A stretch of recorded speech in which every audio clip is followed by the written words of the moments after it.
What did you learn today about what your offense has to do to play against an opponent of this caliber? We need to continue to execute at a high level. You know, I think when you're playing a team like Wisconsin, we had little mistakes that killed drives, and a lot of them was little 5-yard penalties and things like that. And we can't have mistakes when we're playing a team of this caliber. Taysom, can you just sum up maybe kind of the opportunity lost that you guys had, that you had a national stage and all this and just didn't quite get it done? Yeah, I mean, obviously it's disappointing that we didn't win the game, but I felt like as a whole we came out, we played hard, we fought, and for the most part I felt like we made a pretty good showing for BYU. And I mean, we were in that game, we came and competed hard, and like I said, it came down to little mistakes that we had offensively and defensively, and we didn't make enough plays. The opportunities were there, and we didn't capitalize on it. Was it obvious to you that they were concerned about your running and controlling that? Yeah, for sure. You know, they had a guy playing spill. They played a lot of man, and I think they played a lot of man so they could have someone matched up on everybody, and they did a good job. They did a good job of playing the spill when I did pull and run, and you know, credit Coach Anderson and the scheme that he put forth, and then those guys for executing it. We were talking about Paul on 44. He seemed to be one of your best friends in the backfield all day. Yeah, unfortunately he was. He's a great football player, and you know, I heard a few comments on the sidelines. I mean, he's a little guy as far as height, but he played extremely hard, and he's a really stout linebacker, which made it hard for our running backs to get a clean block on him. And you know, he's a great football player, and you know, he showed what he could do against us tonight, and he made a lot of plays.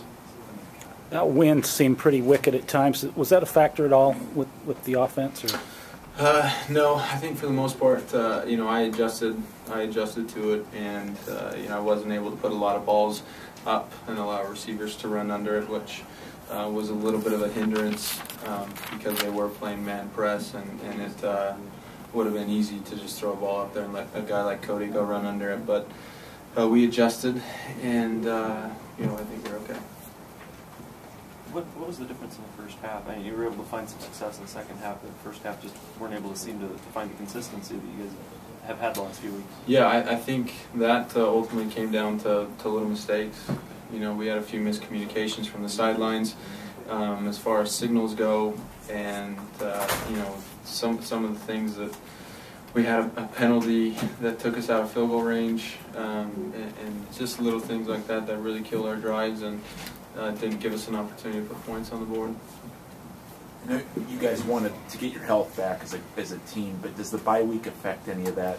Some of the mistakes, not playing last week and maybe being a little rusty? You know, I don't know. We came out and look, we played a really good football team in Wisconsin, and it's easy to come out and say, well, hey, we had a bye week, we were a little rusty and things like that. But before we start doing things like that, you know, we need to credit what Wisconsin did, and they were a big physical football team. And I think more than, you know, our rustiness after bye week, they were a good football team.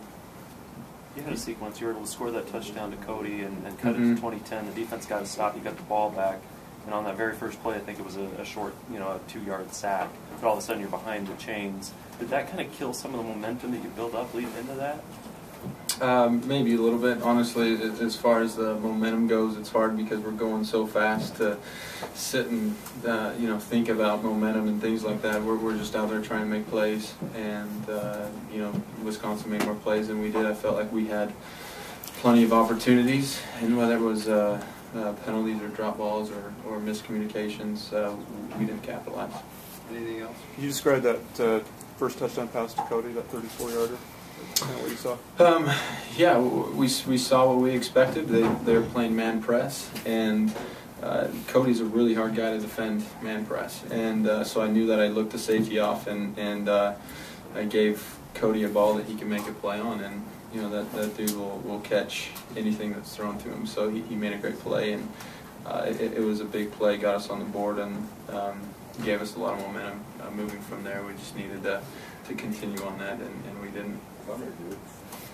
Last question. Taysom, could you talk about the script from the beginning of the game?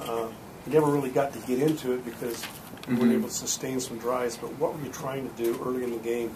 On the first possession, it looked like you were going downfield trying to maybe attack something. No, we were. Look, we knew that they were stout against the run. We knew that they were big up front. Their linebackers were good.